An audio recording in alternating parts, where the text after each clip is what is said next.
Jacob, also known as Israel, had 12 sons, and the firstborn of Rachel, but he loved his son Joseph more than any of the others. Joseph was born to Jacob in his old age, and this made Joseph very special in his father's eyes. Because of this deep love, Jacob showed special favoritism to Joseph. He treated him differently than his other sons, and everyone in the family noticed it. One day, Jacob gave Joseph a beautiful gift, a coat of many colors. This was no ordinary coat. It was bright, colorful, and very special. At that time, colorful clothing was expensive and often worn by people of importance. By giving Joseph this coat, Jacob was showing that Joseph was his favorite son. Joseph wore the coat with pride, but this gift made his brothers very jealous and angry. They began to resent Joseph even more. Joseph also had dreams that caused even greater tension between him and his brothers. One night, Joseph dreamed that he and his brothers were in the field tying bundles of grain. Suddenly, Joseph's bundle stood up tall, and all of his brothers' bundles gathered around it and bowed down to his. When Joseph shared this dream with his brothers, they were furious. "Do you think you will rule over us?" they asked angrily. They could not understand why Joseph would have such a dream, and it made them dislike him even more. Joseph had another dream. This time, he saw the sun, the moon, and 11 stars bowing down to him. When he told his father and brothers about this dream, even Jacob was surprised. Jacob asked, "Will your mother, your brothers, and I really bow down to you?" While Jacob wondered about the meaning of the dream, Joseph's brothers became even more jealous and bitter. The favoritism Joseph received, the special coat, and his strange dreams caused his brothers to feel great anger toward him. They were filled with jealousy and could not speak kindly to him. While Joseph may not have fully understood the meaning of his dreams, they were a glimpse of the great plans God had for his future. One day, Jacob asked Joseph to go and check his brothers, who were watching over the family's flocks far away. "Go see how your brothers and the flocks are doing," Jacob said. Joseph obeyed his father and set out to find them. When Joseph's brothers saw him coming in the distance, they became angry and said to one another, "Here comes the dreamer. Let's kill him and throw him into one of the pits. We can tell our father that a wild animal has eaten him. Then we'll see what becomes of his dreams." The brothers were full of jealousy and hatred, and they wanted to get rid of Joseph once and for all. But Reuben, the oldest brother, stepped in and said, "Let's not kill him. Don't shed any blood. Instead, throw him into this empty pit here in the wilderness." Reuben planned to rescue Joseph later and bring him back to their father. So when Joseph reached his brothers, they grabbed him, took off his colorful coat, and threw him into a deep pit. The pit was empty, and there was no water in it. Joseph was helpless, and his brothers ignored his cries for help. As the brothers sat down to eat their meal, they saw a group of Ishmaelite traders coming their way. The traders were traveling to Egypt with their camels loaded with spices, balm, and other goods to sell. Judah, one of the brothers, had an idea. He said, "What will we gain if we kill our brother and cover up his blood? Let's sell him to these Ishmaelites. After all, he's our brother, our own flesh and blood." The other brothers agreed to Judah's plan. So they pulled Joseph out of the pit and sold him to the Ishmaelite traders for 20 pieces of silver. The traders took Joseph away, heading to Egypt.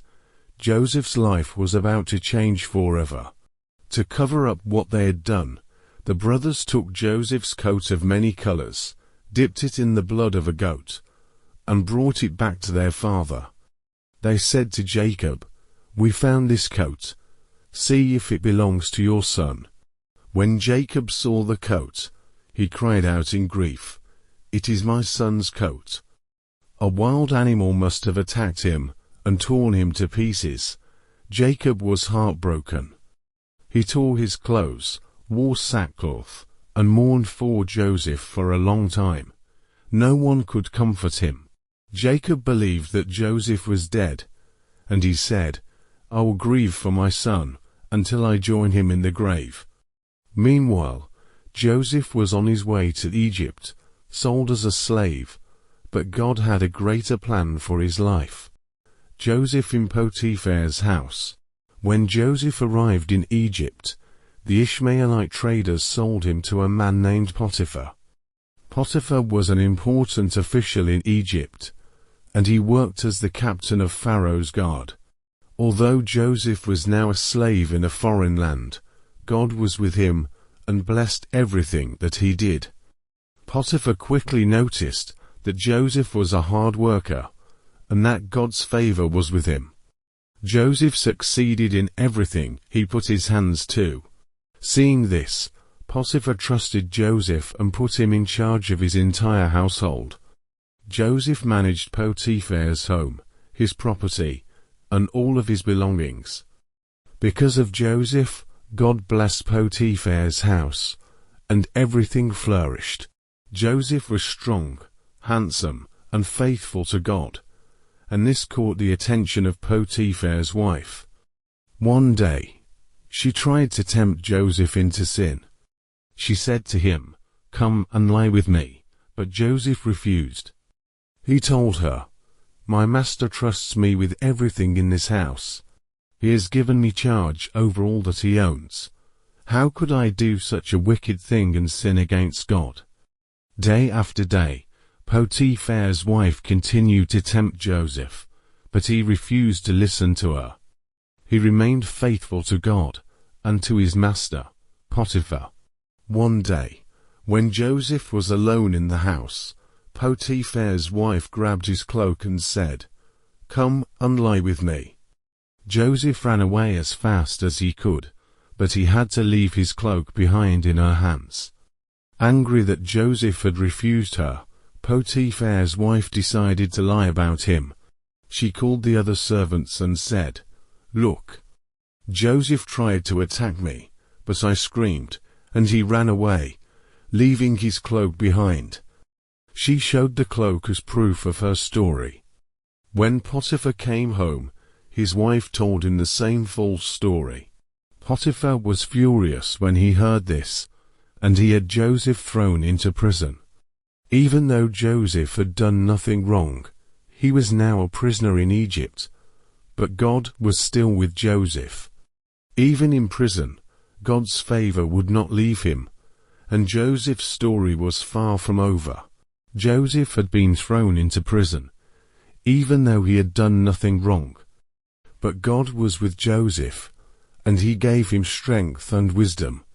Joseph worked hard, and over time, the prison warden began to notice him. The warden saw that Joseph was trustworthy, wise, and responsible. Because of this, the warden put Joseph in charge of all the other prisoners. Joseph cared for them, and God continued to bless him. One day, 2 important men were brought to the prison. These men were servants of Pharaoh, the king of Egypt. One was the king's cupbearer, who served Pharaoh his drinks, and the other was the king's baker, who prepared Pharaoh's bread and food. Both men had offended Pharaoh, and he was angry with them. So Pharaoh sent them to prison, where Joseph was also being held. After some time, the cupbearer and the baker each had a dream on the same night. In the morning, Joseph noticed that they looked sad and troubled. He asked them, "Why do you look so down today?" The 2 men replied, "We both had dreams last night, but no one can tell us what they mean." Joseph said to them, "Interpretations of dreams belong to God. Tell me your dreams." The king's cupbearer spoke first. He said, In my dream, I saw a grapevine with 3 branches. As I watched, the branches budded, blossomed, and ripened into clusters of grapes. I took the grapes and squeezed them into Pharaoh's cup. Then I placed the cup in Pharaoh's hand. Joseph listened carefully, and God gave him the understanding to interpret the dream. Joseph said, "Here is what your dream means. The 3 branches represent 3 days. In 3 days, Pharaoh will lift you up and restore you to your position. You will serve Pharaoh again, just as you did before, as his cupbearer." Then Joseph added, "When things go well for you, please remember me. Mention me to Pharaoh, so that I can get out of this prison. I was taken from my homeland, and I have done nothing to deserve being put in this prison." When the baker saw that Joseph had given a good interpretation to the cupbearer, he decided to share his dream as well. He said, "In my dream, I saw 3 baskets of bread on my head. The top basket was filled with all kinds of baked goods for Pharaoh, but birds were eating them out of the basket on my head." Joseph listened, and God revealed the meaning of the baker's dream. Joseph said, "Here is what your dream means. The 3 baskets also represent 3 days. In 3 days, Pharaoh will lift you up, but it will not be for good. Pharaoh will have you executed, and the birds will eat your flesh." The baker must have been shocked and upset by this interpretation, but Joseph had told him the truth. 3 days later, it was Pharaoh's birthday, and he held a big feast for all his officials. During the celebration, Pharaoh remembered his cupbearer and baker. Just as Joseph had said, Pharaoh restored the cupbearer to his position, and the cupbearer served Pharaoh his drinks once again. But the baker was taken and executed, just as Joseph had interpreted. The cupbearer was happy to be free, but he forgot all about Joseph.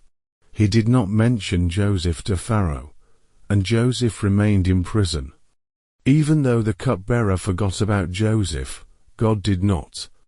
God was still working out his plan for Joseph's life. The dreams Joseph interpreted were a small part of a bigger story that God was writing. Joseph remained faithful and patient, knowing that God was with him, even in prison. One night, Pharaoh, the king of Egypt, had 2 very strange dreams that left him troubled and confused. In the first dream, Pharaoh stood by the Nile River and saw 7 fat, healthy cows come up out of the water and begin to graze on the riverbank. Suddenly, 7 thin, sickly cows came up after them.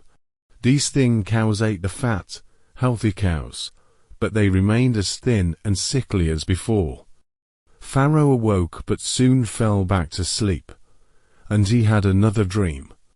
This time, he saw 7 plump, full heads of grain growing on a single stalk.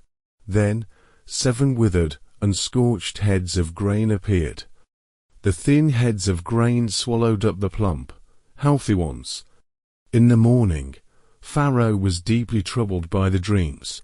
He called for all the magicians and wise men of Egypt to explain what the dreams meant, but none of them could provide an answer. At that moment, Pharaoh's chief cupbearer remembered something important. He spoke up and said to Pharaoh, "Today I am reminded of my shortcomings. When I was in prison, you became angry with me and the chief baker, and we were thrown into the prison.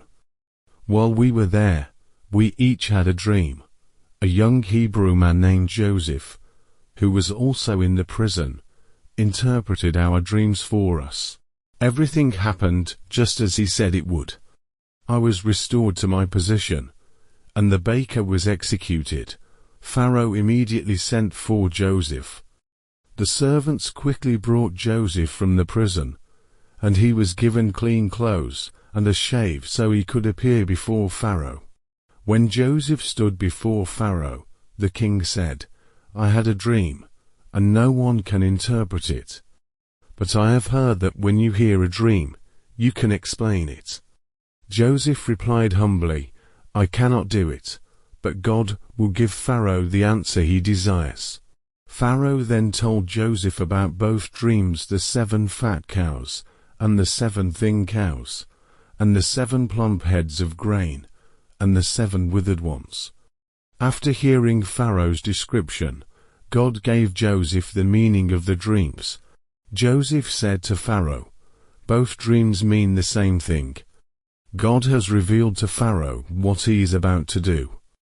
The 7 fat cows and the 7 healthy heads of grain represent 7 years of great abundance. The 7 thin cows and the 7 withered heads of grain represent 7 years of famine that will follow. The famine will be so severe that the abundance will be completely forgotten. The reason Pharaoh had 2 dreams is because the matter has been firmly decided by God, and it will soon take place. Joseph then gave Pharaoh wise advice. He said, let Pharaoh appoint a wise and trustworthy man to oversee the land of Egypt. During the 7 years of abundance, let him collect 1/5 of all the harvest and store the grain in cities across Egypt. These reserves will be used during the 7 years of famine to keep the people from starving. Pharaoh and his officials were pleased with Joseph's interpretation and advice. Pharaoh said to them, can we find anyone like this man, one in whom is the Spirit of God? Then Pharaoh turned to Joseph and said, since God has made all this known to you, there is no one as wise and discerning as you. You shall be in charge of my palace, and all my people will submit to your orders. Only with respect to the throne will I be greater than you. Pharaoh took his royal signet ring and placed it on Joseph's finger. He dressed Joseph in fine robes of linen and put a gold chain around his neck. He also had Joseph ride in a chariot as his second in command, and the people of Egypt bowed before him. Pharaoh gave Joseph the Egyptian Paneah, and he also gave him a wife named Asenath, the daughter of a priest. Joseph, who had been a prisoner just hours earlier, was now the most powerful man in Egypt after Pharaoh. Joseph faithfully oversaw the land of Egypt. During the 7 years of abundance, he collected and stored massive amounts of grain in cities across the nation. When the 7 years of famine began, the people of Egypt cried out to Pharaoh for food. Pharaoh told them, go to Joseph and do what he tells you. Joseph opened the storehouses and sold grain to the people. The famine was severe, but because of Joseph's wisdom and leadership, the land of Egypt had enough food to survive the difficult years. During the 7 years of plenty, just as God had revealed to Joseph in Pharaoh's dream, the land of Egypt produced an abundance of food. The fields yielded more grain than anyone had ever seen. Joseph, who had been placed in charge of the land by Pharaoh, worked hard to prepare Egypt for the difficult years that were coming. Joseph organized a massive storage system across Egypt. In every city, he ordered the building of large storehouses where the extra grain could be safely stored. As the crops continued to produce in abundance year after year, Joseph collected the surplus grain and stored it. There was so much grain that it became impossible to count it all. It was as countless as the sands of the sea. Joseph understood that the years of famine would be severe, so he made sure not to waste any of the food. His careful planning ensured that Egypt would have enough food to survive the difficult times ahead. After 7 years of plenty, just as God had foretold, the abundance came to an end. The famine began, and the land stopped producing food. Crops failed, and hunger started to spread. The people of Egypt began to feel the effects of the famine, but because of Joseph's wisdom and preparation, the storehouses were full of grain. When the people cried out for food, Pharaoh told them, "Go to Joseph and do whatever he tells you." Joseph opened the storehouses and began selling grain to the people. The food Joseph had saved during the 7 years of plenty became the lifeline for all of Egypt. The famine was not limited to Egypt, it spread to the surrounding lands, including Canaan, where Joseph's father, Jacob, and his brothers lived. In Canaan, the situation was desperate. Without food, Jacob and his family began to suffer greatly. Jacob heard that there was grain in Egypt, so he said to his sons, "Why are you just sitting here looking at one another? I have heard there is grain in Egypt. Go there and buy some for us, so we may live and not die." The famine brought people from all over to Egypt to buy grain. Joseph's careful planning and hard work had not only saved Egypt, but also provided food for many others in need. Through Joseph, God's plan to preserve life was being fulfilled. In the years of plenty, Joseph had shown great faith, wisdom, and obedience to God. Because of his leadership, Egypt became a place of refuge during the time of great hunger.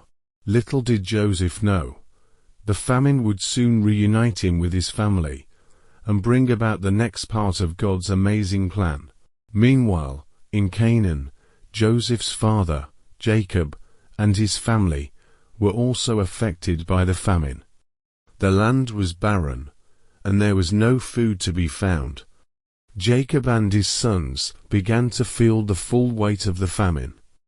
But word soon reached them that there was grain in Egypt. This would set the stage for an extraordinary reunion between Joseph and his brothers, those who had once sold him into slavery. But for now, Joseph's preparation and obedience to God's guidance had saved not only Egypt, but many lives in the surrounding nations. Through Joseph, God's plan was unfolding, ensuring that his people would survive even in the most difficult of times. The famine in Canaan grew worse. Jacob and his sons had little food left, and hunger weighed heavily on them. One day, Jacob said to his sons, "Why are you just sitting here? I have heard there is grain in Egypt. Go down there and buy some for us, so we may live and not die." Without hesitation, 10 of Joseph's brothers set off on the long journey to Egypt. They left behind their youngest brother, Benjamin, because Jacob could not bear the thought of anything happening to him.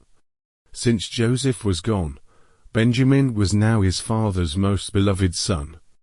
When the brothers arrived in Egypt, they joined the crowds seeking grain.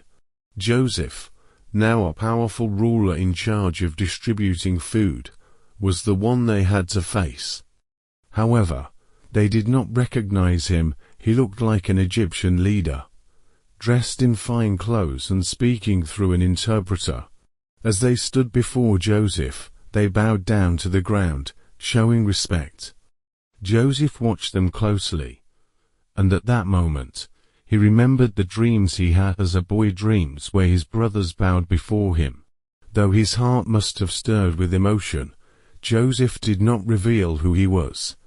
Instead, Joseph spoke harshly to them. "Where do you come from?" he demanded. "We come from the land of Canaan to buy food," they replied. Joseph accused them. "You are spies. You have come to see where our land is unprotected." The brothers were shocked. "No, my lord," they pleaded. "We are honest men, not spies. We are 12 brothers, sons of one man in Canaan. One brother is no more, and the youngest is with our father." But Joseph acted as if he did not believe them. To test their story, he put them all in prison for 3 days. While they sat in the darkness of the prison, fear and guilt began to stir within them. On the 3rd day, Joseph brought them out and said, "If you are truly honest men, let one of you stay here in prison, while the rest take grain back to your starving families." Then you must return with your youngest brother to prove your story." Joseph had Simeon taken and bound before their eyes. The brothers watched in shock as their brother was led away. Though they did not understand Joseph's reasons, they knew they had no choice but to obey. Brothers' guilt about selling Joseph resurfaces. As they left, the brothers began to talk among themselves. "Surely we are being punished because of what we did to Joseph," one of them said. "We saw his distress when he pleaded with us for his life, but we would not listen." Reuben, the oldest brother, spoke up. "Didn't I tell you not to sin against the boy? But you wouldn't listen. Now we must answer for his blood." They did not realize that Joseph understood every word they were saying, for he had spoken to them through an interpreter. Hearing their guilt and regret, Joseph turned away and wept. Though he was testing them, his heart was moved by their words. The brothers loaded their bags with grain and began their journey back to Canaan. But Joseph had given secret instructions to return their silver, the money they had paid for the grain, into their sacks. They would soon discover this surprise, adding to their fear and confusion. Through all of this, God was working in Joseph's life and in the lives of his brothers, bringing about a plan of reconciliation and redemption that no one could yet see. After their first journey to Egypt, the brothers returned with grain, but their father, Jacob, was not at peace. He learned that in order to get more food, they would need to bring Benjamin, the youngest son, back with them. Jacob's heart was heavy. He had already lost Joseph, and now he feared losing Benjamin, his only other son from Rachel. The brothers pleaded with their father, saying, "We can't go back without him." The ruler in Egypt insisted we bring him. Jacob hesitated, but finally said, "If it must be, then take him. But may God Almighty grant you mercy before the man, so that he will let your brother and Benjamin return with you." With a heavy heart, Jacob sent Benjamin with his sons, trusting in God's protection. The brothers, now with Benjamin, journeyed back to Egypt, their hearts full of uncertainty. The road ahead seemed long, but they knew they had no choice. They arrived in Egypt and made their way to the same ruler who had treated them so harshly before. As they approached Joseph, they bowed down to him again. Just as they had done before, Joseph recognized his brothers, but he still kept his identity hidden. He watched as they stood nervously before him, knowing that the time had come for something much greater than their minds could understand. Joseph's heart softened when he saw Benjamin, his only full brother.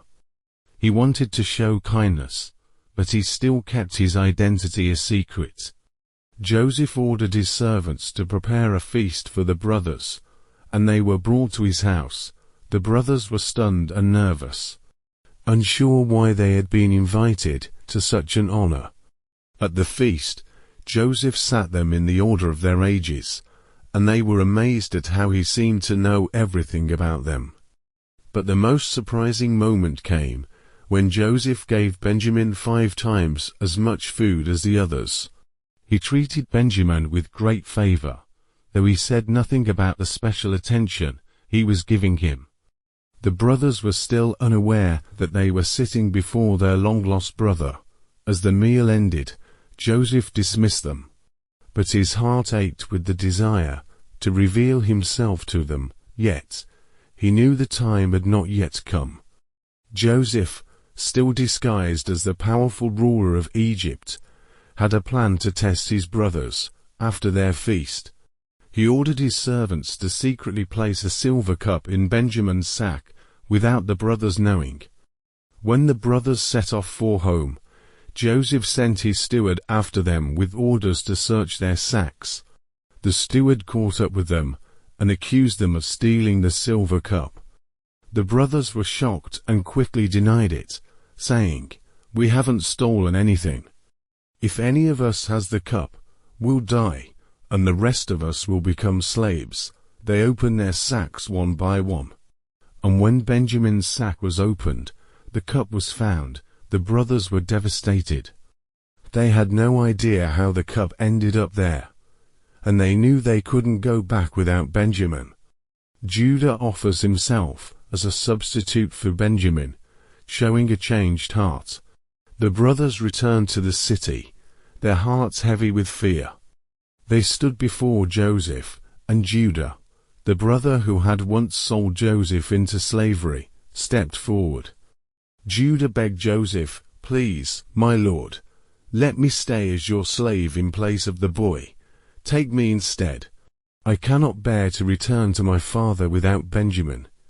It would break his heart." Judah's words were full of emotion. He had changed. The selfishness that had once led him to sell Joseph was gone, replaced with a deep love for his father and for Benjamin. He was willing to sacrifice his own freedom to save his brother, showing that his heart had been transformed by the trials they had faced. Seeing Judah's willingness to sacrifice himself, Joseph could no longer hide his emotions.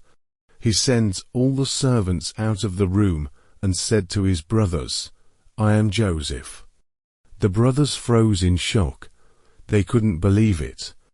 The man they had wronged so many years ago, the ruler of Egypt, was standing before them. The room was silent for a moment. And then Joseph cried out, "I am your brother Joseph, whom you sold into Egypt."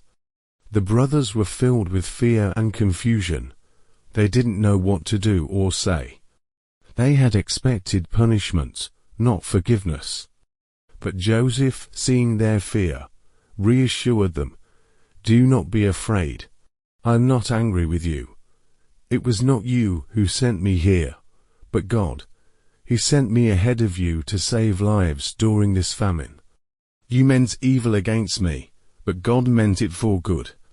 Joseph explained how God had worked through everything: his betrayal, his time in prison, his rise to power, so that he could help preserve the lives of many people, including their own. He told them that God's plan was greater than their mistakes, and that everything had happened for a reason. Joseph embraced each of his brothers, and they wept together, realizing that they were forgiven, and that the family was finally reunited. This moment marked the beginning of healing for the brothers and the new chapter in their lives, as they understood the depth of God's plan and Joseph's heart of forgiveness. When Jacob heard the news that Joseph was alive and had become the ruler of Egypt, his heart was filled with joy and disbelief. For many years, he had mourned the loss of his beloved son, believing that Joseph had been torn apart by wild animals, but now, his sons were telling him that Joseph was not only alive, but also in a position of great power in Egypt. Jacob couldn't believe his ears at first. His eyes filled with tears as he exclaimed, "It's true. My son Joseph is alive." Jacob's heart was full of joy and amazement. He had never dreamed of this day, and the news filled him with both relief and excitement. He wanted to see Joseph with his own eyes, to embrace him and experience the joy of being reunited with the son he thought he had lost forever. After hearing that Joseph had invited him to come to Egypt, Jacob began to prepare for the long journey. He gathered his family, packed what they could carry, and began the journey to Egypt. It was a long and difficult trip, but Jacob was filled with hope and excitement. As they traveled, Jacob offered prayers of gratitude to God, knowing that this was the beginning of a new chapter for his family. When they finally arrived in Egypt, Joseph hurried to meet them. He saw his father from a distance and rushed to embrace him. Jacob and Joseph shared a joyful and emotional reunion. Jacob said, "Now I can die in peace, for I have seen your face, and I know you are alive."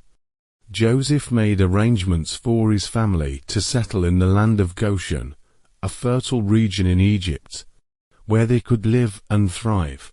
Goshen was the perfect place for them, as it had good land for farming, and was located in the best part of Egypt. Jacob and his family settled there, and they began to prosper in this new land. The famine that had spread across Egypt and the surrounding lands was still ongoing, but Joseph made sure that his family was well cared for. He gave them the best of the land in Goshen and provided for all their needs. During the difficult years of famine, Joseph made sure they had enough food, shelter, and everything they needed to survive. Joseph's wisdom in managing Egypt's resources allowed him to not only save his own family, but also countless others in the region. Through Joseph's leadership, Egypt was able to survive the famine, and Jacob's family flourished in the land of Goshen. The family had been reunited, and through Joseph's faithfulness and God's plan, they found peace and prosperity in their new home. As Jacob grew older and knew that his time on earth was nearing its end, he called for his sons to come to him. He wanted to bless them and speak words of wisdom over each of them. When Joseph brought his two sons, Ephraim and Manasseh, before Jacob, Jacob took them into his arms. Even though Ephraim was the younger of the two, Jacob chose to bless him first.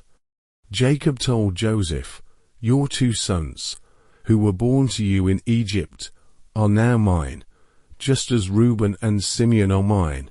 By saying this, Jacob gave Ephraim and Manasseh a place among the 12 tribes of Israel, elevating them to equal status with his other sons. Jacob then placed his hands on their heads, blessing them and prophesying that Ephraim would become greater than Manasseh. Joseph, surprised by his father's actions, tried to correct him, but Jacob insisted that this was God's will. Jacob's blessing on Ephraim and Manasseh showed his deep love for his son Joseph and his belief that God's plan was unfolding through the younger son, Ephraim.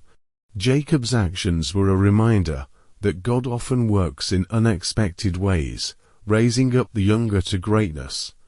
Jacob prophesies blessings and destines over his 12 sons.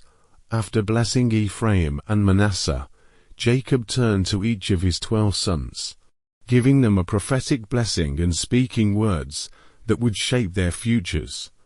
To Reuben, his firstborn, Jacob said, "You are my strength, the first of my children, but you will not excel, for you defiled your father's bed." This was a difficult prophecy, as Reuben had made a mistake in the past that would affect his inheritance. To Simeon and Levi, Jacob prophesied, "You were brothers, your swords are weapons of violence. Let not my soul join their counsel." Simeon and Levi had acted in anger and violence when they attacked the city of Shechem, and Jacob reminded them of this as he spoke of their future. To Judah, Jacob gave a powerful blessing, saying, "The scepter will not depart from Judah, nor the ruler's staff from between his feet, until he to whom it belongs shall come." This was a prophetic word that pointed to the future kingship that would come from Judah's line, ultimately fulfilled in King David and Jesus Christ. To Zebulun, Jacob said, "You will live by the seashore and become a haven for ships." Zebulun's descendants would thrive through trade and seafaring. To Issachar, Jacob prophesied, "You will be a strong donkey, lying down among the sheep pens," meaning his descendants would be hard-working and live in prosperity.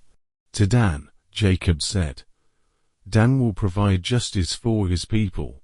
Dan's descendants would be known for their leadership in judgment and fairness. To Gad, Jacob prophesied, "Gad will be attacked by a band of raiders, but he will attack them at their heels."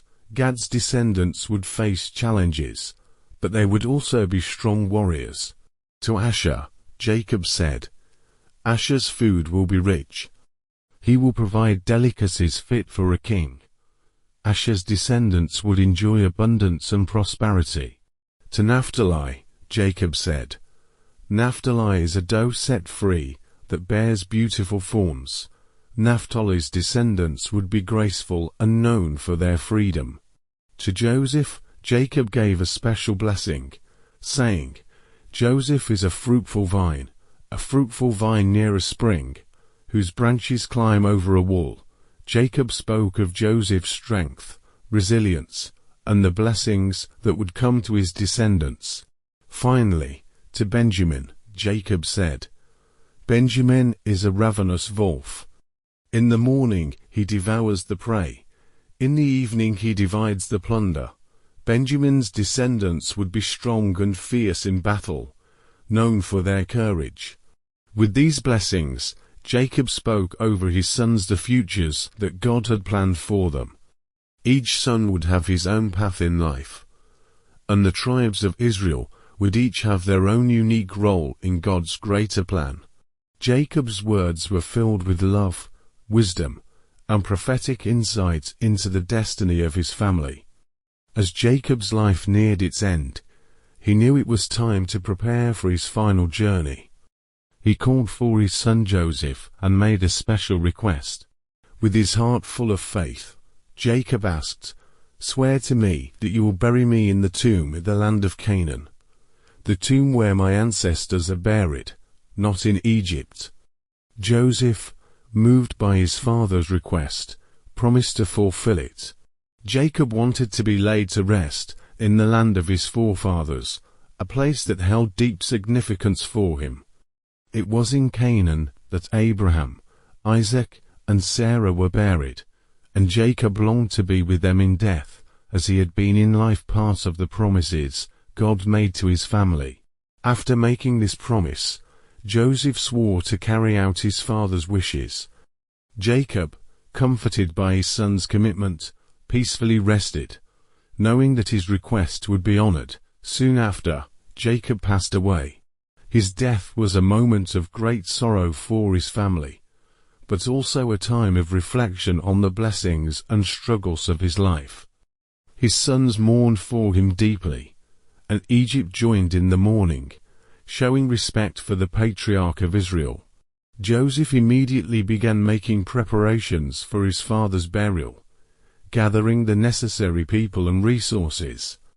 He requested permission from Pharaoh to take Jacob's body to Canaan, and Pharaoh granted it, recognizing the importance of Jacob to Joseph and his family. Joseph and his brothers, along with a large procession of Egyptians, traveled to Canaan, following Jacob's final wish. They arrived at the cave of Machpelah, where Abraham, Sarah, Isaac, Rebekah, and Leah had been buried. In this sacred place, Jacob was laid to rest, and the family honored him with a great funeral. Jacob's burial in the cave of Machpelah was a symbol of God's promises to Abraham and his descendants. It marked the end of Jacob's earthly journey, but also the continuation of God's covenant with his family, as the future of Israel would unfold.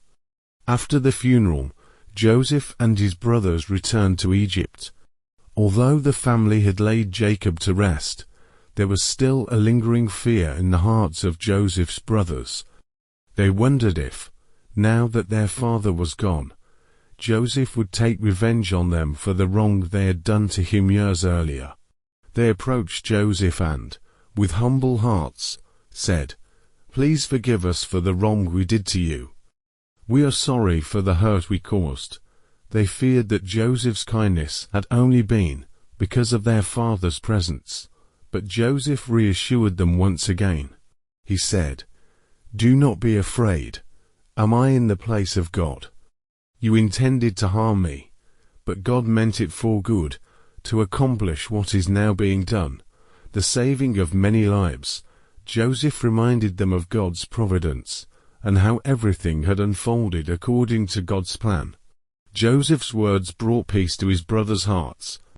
He forgave them completely, and assured them that they had nothing to fear. He continued to provide for them and their families, just as he had done throughout the years. Through Joseph's example, his brothers saw the power of forgiveness and God's ability to bring good from even the most difficult circumstances. After the reunion with his brothers and the reconciliation of his family, Joseph lived out the remaining years of his life in peace and prosperity. He saw his children and grandchildren grow, and his descendants began to thrive in the land of Egypt. God's blessings were upon him, and Joseph knew that his family's future was secure.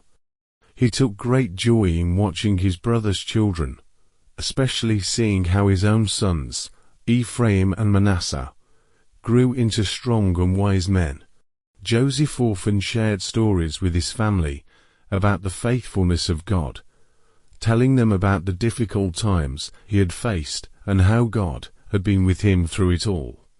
He reminded them that everything had happened according to God's plan, even the struggles and hardships. His life was a testament to the power of faith, perseverance, and trusting God's timing. Joseph's descendants flourished in Egypt, and he lived to see the growth of his family into a large and prosperous people. His influence extended far beyond his own children, as his wisdom and leadership shaped the generations to come. Joseph's death and his final promise, "God will deliver you from Egypt, carry my bones to the promised land." As Joseph grew older, he knew that his time on earth was coming to an end. He gathered his brothers and their families to speak to them one last time.